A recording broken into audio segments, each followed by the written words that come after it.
You know, I wanted to take the time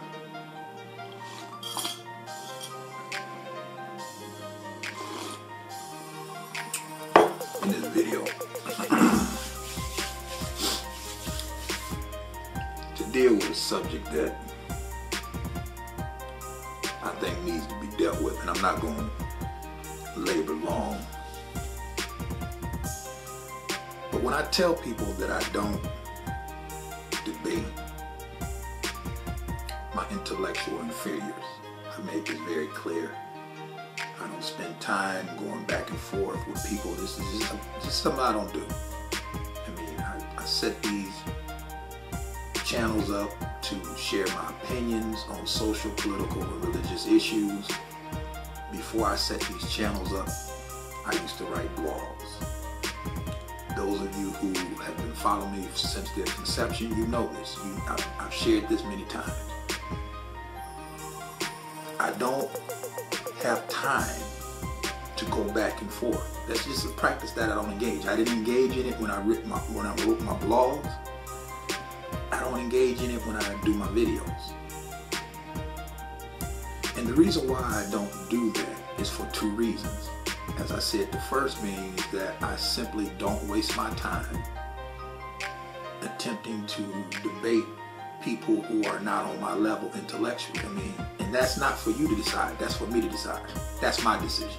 And the reason why that can be my decision is because these are my channels. So it ain't for you to say that you're on my level. No, I'm the one who makes that determination. So therefore I don't debate people who I don't consider to be on my level. That's number one. Number two is because I know who my enemy is. And an everyday, ordinary, average black male is not my enemy.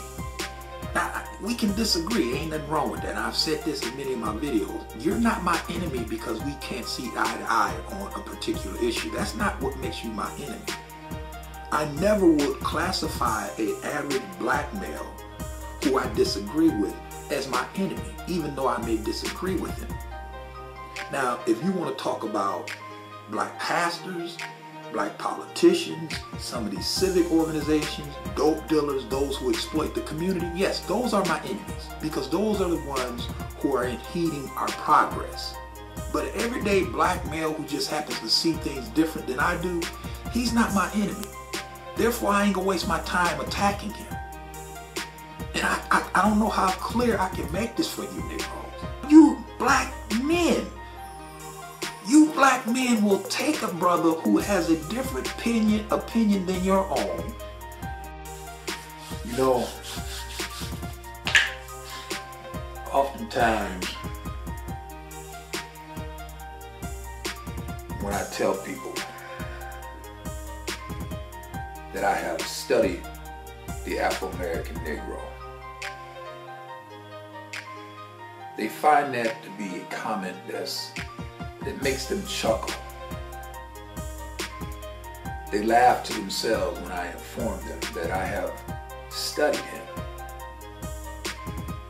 And this is the reason why I am spot on when it comes down to analyzing his behavior, the things he says, what he believes, what he will do in any given situation. The reason why 97% of the time I'm on point stems from the fact that I have studied these Negroes. Not a vlogger, just like making videos. And here we go.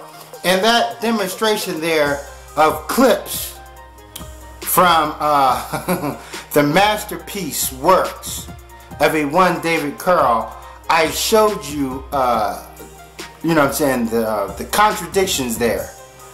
He published a video November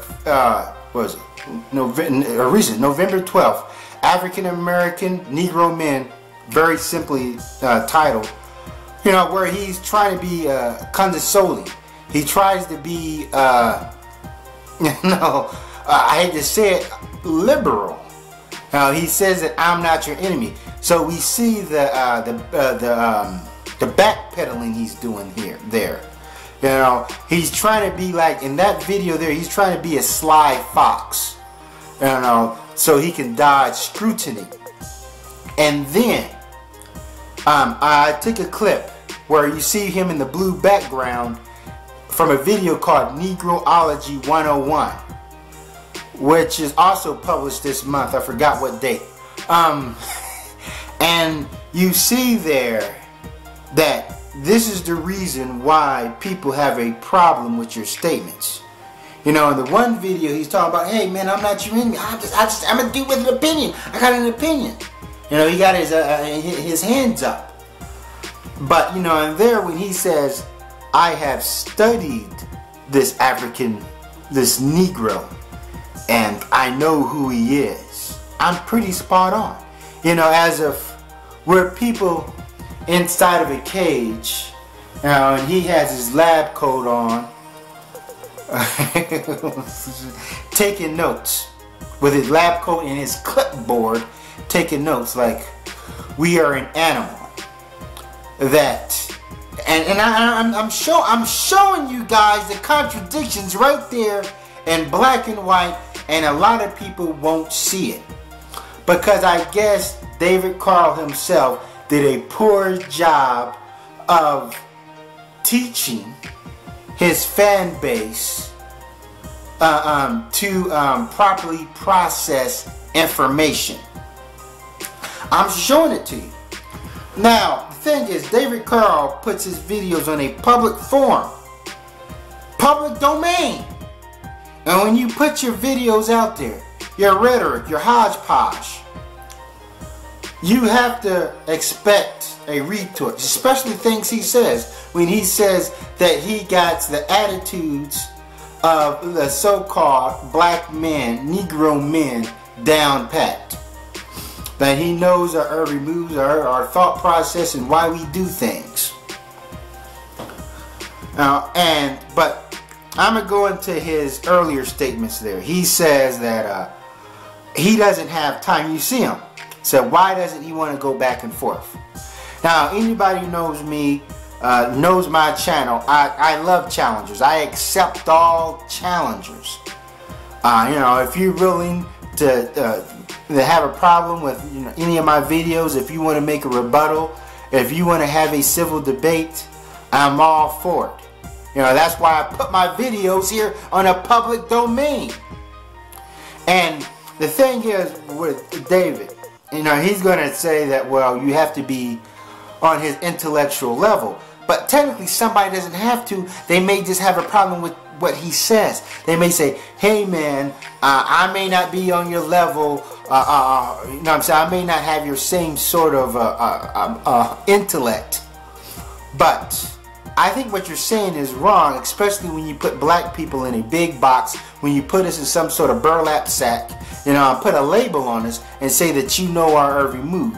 And then you broadcast it out here, especially we know David has a strong white conservative and some libertarian following. That's the thing. So it's like if I say something that all white people smell like wet dogs, a white dude says, hey man, I'm not gonna, I may not have your same mental capacity, but I have a problem with what you said. You offended me. Can you at least clarify what you said, or I think what you said is completely false?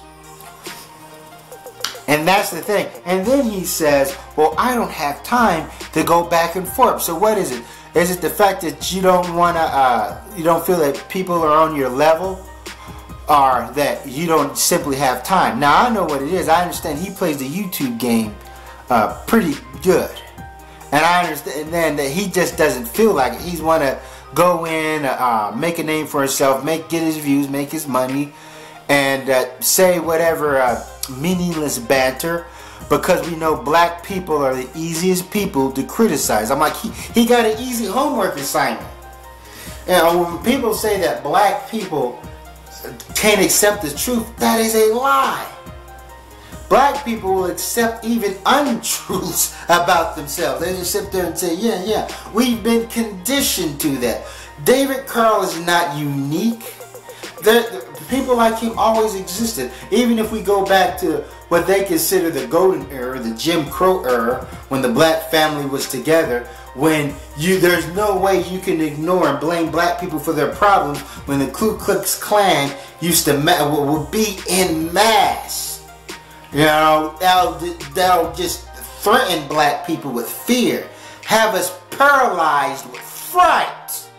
You still had your David Corrall wagging your finger saying, hey, they existed. They've existed ever since slavery. He is not unique. All he's doing is he's going to prop himself up now, and he's going to look at all the, you know what I'm saying, freaking frat, all the dysfunction, all the malfunction that's going on in the so-called black community, and say, hey, this is, and then wag your finger because now you feel that you have a reason. It's the same thing the bigots are doing. These white people that claim to be so concerned, now they can use the fathers missing out the home, all the drugs, all the violence in the black community. This is what you, as if before, you know what I'm saying, as you really care for black. Only difference now is that you found a good reason to, you know what I mean, to be racist. You got your reasons now. Oh, they tear up their communities, they got guns. But even before that, you know, your opinions about us was pretty low. So now I can see now, if black people and white people came to America on equal terms, we both landed on Plymouth Rock, and white people just somehow excelled, and black people was involved in all sort of degenerate culture and just didn't excel, even though we had the same opportunity, and we came to America as equal partners. And then, yeah, I can see wagging my finger. And I'm not saying black people are above criticism now, because nobody is. But when you factor in slavery, all the we've been ostracized, galvanized, castrated, and when you factor it in, and then they tampered with our reconstruction and turned our reconstruction into destruction, yeah, I'm like, those are very important variables. But the thing is, I understand, I am not here to convince David Corrall's audience. I understand that they feel his platform is impervious. My thing is, you put your thoughts on a public forum, and you know what I'm saying, I just want to create a counter argument. I completely disagree with you. I consider it just a whole lot of boondoggle, just to see this guy go back contradict himself. You know what I'm saying? There's a lot of holes in his argument. But the thing is, since you have all this disarray in the black community, he can use that as a share. He can use that as a deflection and a neglection. And he can use that as ejection. That, oh, why are you going against me? This is the problem. This is the problem. No, make your words have weight. In that case, if all you're going to do is just, you feel like you can say it, because black people are all messed up. Okay. And that way you can feel like you can say any foul thing. You can resort to all sorts of bric-a-brac. You can align yourself and co-sign and try to give credibility to popular racist. You know, I'm like, this is a man, he says that I'm trying to stop the black genocide, but he preaches eugenics. Come on, dude. I'm like, he uses the same tactics a lot. I'm not I'm not used to this. I've seen it done before. You know, all you have to do is that he feels that, you know what I'm saying, he is that his ironclad arguments are impenetrable. Because you have, you know what I'm saying, the black community is so messed up that he can use that as a deflection tactic and say, look at this, look what's going on. You're talking about me, but why don't you talk about this going here? In his video, he talks about how we're being exploited by these civil, the NAACP, but he never talks about white people. Like, so you're trying to tell me that there's no white people exploiting blacks. There's no white Republican factions exploiting blacks. Dude, I'm like, let's look at CCA, the Corrections Corporations of America. There are plenty. Now, he never talks about these companies that want to pay people minimum wage and not give people a livable wage. And this is a dude who's a self-proclaimed intellectual juggernaut, people. Okay, black people aren't the center of the universe. Okay, what is your opinions about corporate greed? What is your opinion about the Dewey Decimal System? I'm like, you're the intellectual juggernaut. You're so top lofty. And he always focused on black people being the problem. And when there's certain occurrence that happens that has, you know what I'm saying, shattered media outlets or sent ripples through media outlets, like the Alfred Wright situation. I understand that fizzled down and people don't talk about it. But he didn't mention it. Why? Because there's no way he can blame it on black people. You know, this was an educated black man married to a white woman, living in a, you know what I'm saying, pretty much an all-white enclave. He could have been Republican, we don't know. And it was a modern-day lynching that involved higher authorities. These wasn't two backwoods fucking hicks. And I know it was a cover-up even going to the sheriff. He had no opinion on that. I'm like, this dude does not, unless he's talking about this mysterious liberal slave master, where he does not give any sort of clarifications on. Other than that, he doesn't talk about white racism, you know, police brutality. Man, there's such a strong public outcry for people to put these cops in check, but he won't even mention that. He is not an intellectual juggernaut. He is an intellectual coward. And I've proven this. Just watch his videos. Now, bear in mind, when I was first subscribed to David Corrall, okay, I knew that he didn't like Obama. I knew he was a sort of a Republican or a Libertarian, or maybe he's an independent. But I knew that he didn't care so much. He made a lot of disparaging remarks against the Democratic Party. Okay, I understand that. But me observing it, you know what I'm saying? Because you know how me, you know, my brain's the supercomputer. You know what I'm saying? I process this information. I'm like, whoa, wait a minute.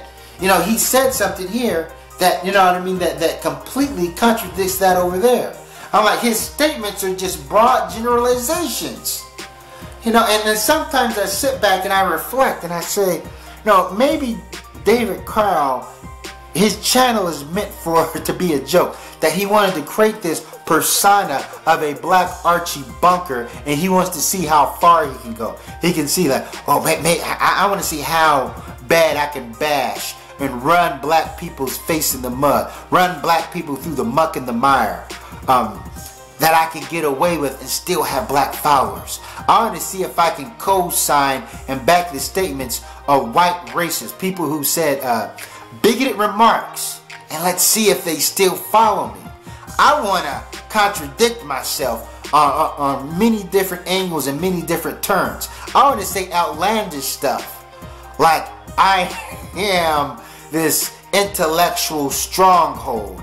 I am this intellectual armada, and let's see how far I can take it, and before people recognize how foolish I sound and they begin to disperse. I can't be the only one seeing it. Yes, I have my gripes against even a lot of the pro-black dudes, and I admit a lot of people who I would say attack David Corrall. Yeah, they don't address his points. They troll him. They make fun of him. They use ad hominem attacks. They use off-kilter remarks. But understand, this is YouTube. What do you expect? YouTube is kind of like this. It's a foolish place. It's like a playground. You know, people are gonna. They do that to me. You know, it's a whole lot of brick-brat, whole lot of frickin' frat. Now, and I'm gonna go into something else he does. That, you know, he want to be the spokesman of black people. He want to answer white people's questions about blacks. Now, let's take his Bill Cosby video. Now, I understand he's an opportunist. He doesn't want to go back and forth because he doesn't have time, because he feels that it's not beneficial. It has nothing to do with, oh, you're not intellectually on my level. I've seen excellent, outstanding rebuttals against David Corrall's arguments. by one Etheric Impact and another guy, Real Brother. I don't know if you've seen him or not.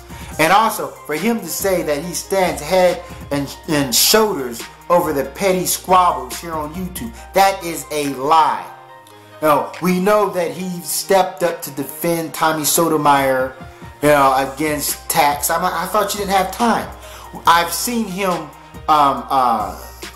comment on beef vids. So he has stuck his stinking cigar and you know what I'm saying, and the qualms of the peasants. We know this. We know that in his videos he had made snide remarks about certain YouTubers. He talked about bone picker. He talked about the things that's going on, but he says he's above it, that he doesn't have time for it. No, he observes it and he uses what goes on as as content for his videos. What goes on in this small circle, he uses as content. He uses it as ammunition against black people. Like, see, so yeah. So don't sit up there and lie to us, man. But going into his Bill Cosby video, he says that he was approached by this white guy in a cigar shop.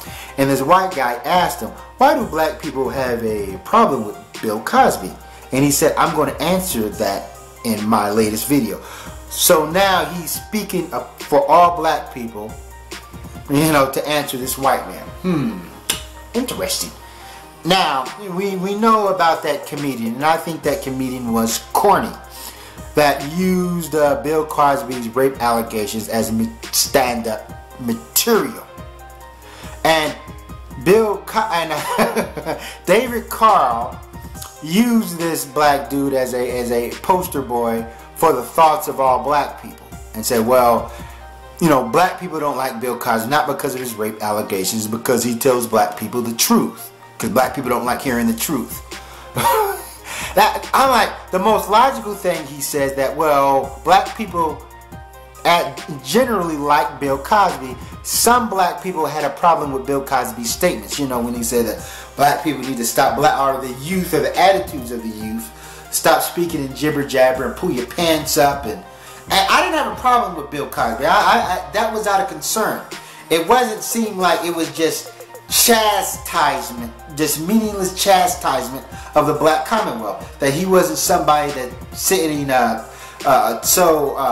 being just so top lofty, over prestigious, and I didn't have a problem with it. So for him to say that, oh, black people don't like Bill Cosby because because of these statements, no, I think that was completely wrong. That his statements there was a fallacy. Yes, maybe some blacks don't like him or is turned off by Bill Cosby, but as a general, yeah, I still watch Cosby Show reruns.